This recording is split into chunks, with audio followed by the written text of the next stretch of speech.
Hola, en este video tutorial vamos a trabajar con la estructura de datos selectiva, selección simple. Por definición, decimos que tenemos una estructura selectiva cuando nuestros diagramas de flujo pueden tomar algunas decisiones. Estas basadas en una condición. La condición puede ser verdadera o puede ser falsa.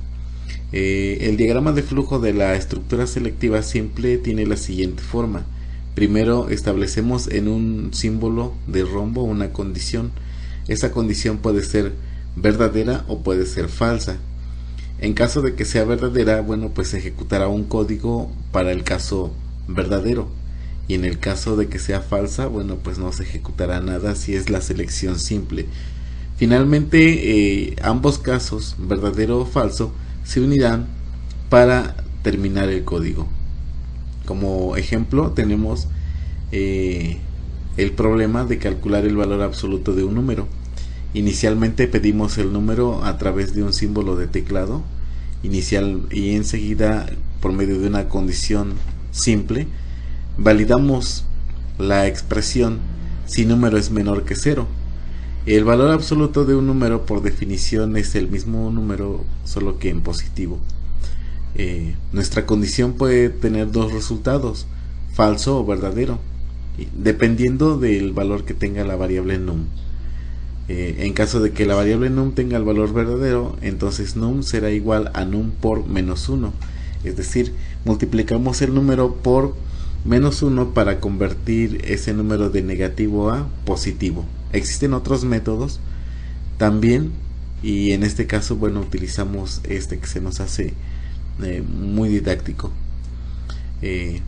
Después de hacer esta operación, bueno, pues continúa el flujo del programa y finalmente imprimimos el valor de la variable num.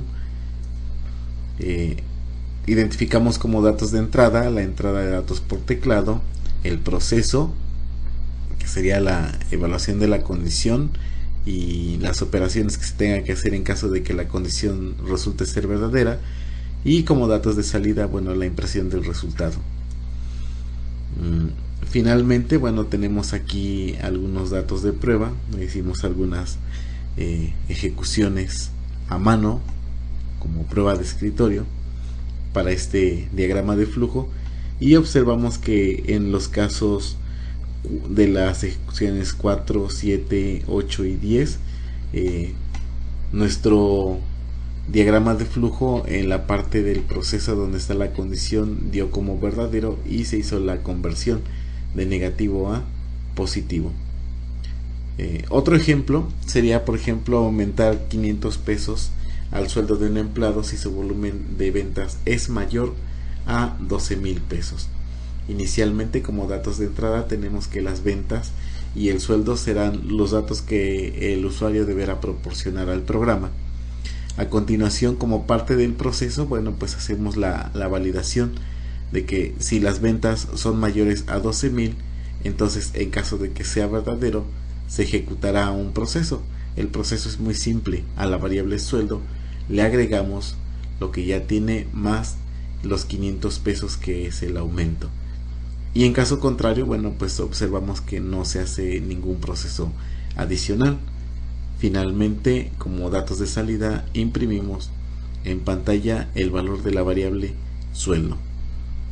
Tenemos aquí una prueba de escritorio, bueno, una tabla con pruebas de escritorio, para ser más exactos 10. Observamos que en el primer caso, como el volumen de ventas es de 8,359, no cumple la condición, entonces el sueldo se queda como normalmente estaba, de 7,802. En el segundo caso tenemos un sueldo de 6,266 y un volumen de ventas de 12,779.